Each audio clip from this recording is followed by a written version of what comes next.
Bonjour, ici Marie-Frédérique, votre chroniqueuse de branchée, et aujourd'hui, je vous parle de quelque chose d'assez thématique, celle de la livraison des colis. Le Père Noël est bien occupé cette année, mais les centres de distribution aussi. Depuis les dernières années, c'est 63 000 véhicules de plus de livraison qui circulent sur nos routes.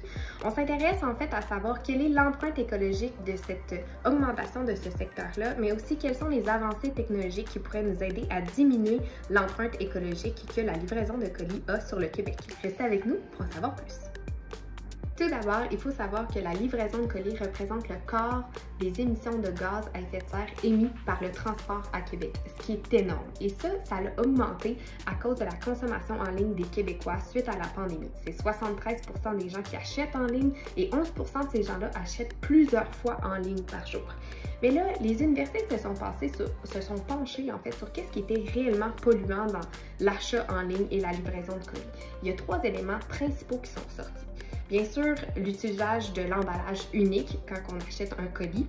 Ensuite, il y a le dernier kilomètre. Ça, c'est un terme qui est utilisé en livraison. Le dernier kilomètre, en fait, c'est quand le colis part du centre de distribution et se rend à votre porte. Ça, c'est vraiment lorsqu'il y a comme une consommation unique de transport et c'est là qu'il y a le plus d'émissions à gaz à effet de serre. Et finalement, la dernière, c'est bien évidemment les retours en ligne. Ça cause quand même 24 millions de tonnes de gaz à effet de serre de plus.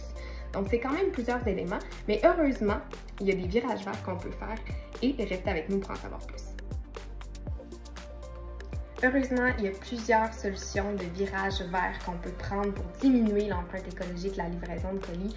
La première, c'est viser une décarbonisation des entreprises de livraison et c'est déjà qu'est-ce que Courant Plus, une entreprise québécoise, fait avec ses vélos cargo. Donc, eux, ils font de la livraison via vélo. Sinon, il y a la possibilité de livrer via des véhicules électriques, bien sûr. D'ici 3 ans aussi, on parle de 80% des livraisons qui pourraient se faire avec des autos robots, donc sans livreur aussi. C'est une autre possibilité. Autrement, on veut centraliser les colis. Donc, est-ce que c'est d'avoir des Expedibox comme à la CCAP, nous qu'on a? Donc, c'est des boîtes de livraison avec des codes. Les gens peuvent se rendre par eux-mêmes en libre service pour récupérer leurs colis. C'est des exemples justement de virages verts qu'on peut entreprendre pour permettre de viser une carboneutralité ou du moins diminuer l'empreinte écologique que la livraison de colis peut avoir sur le Québec. Au-delà du virage vert qu'on doit entreprendre avec le secteur d'activité de la livraison de colis, il y a énormément d'avancées technologiques, dont l'acquisition de IGA avec l'emballeur automate. Effectivement, c'est lui qui va monter les commandes des gens avec Voilà, le service de livraison de IGA. Il y a 200 véhicules qui partent par jour avec justement des commandes qui ont été pratiquement automatisées, comme j'ai mentionné aussi plus tôt. Il y a la livraison autonome avec des autos robots, en fait des autos autonomes qui vont conduire jusqu'à votre porte. Donc, il y a énormément d'avancées. Et moi, je tiens à dire qu'il y a énormément d'entreprises que vous pouvez encourager, qui le mentionnent, qui font justement de la livraison qui est de plus en plus écologique, carboneutre, décarbonisée. Vous pouvez chercher des termes comme ça qui vont vous permettre de vraiment faire des achats sur des sites que vous encouragez et qui encouragent aussi à diminuer notre empreinte écologique tout le monde ensemble au Québec.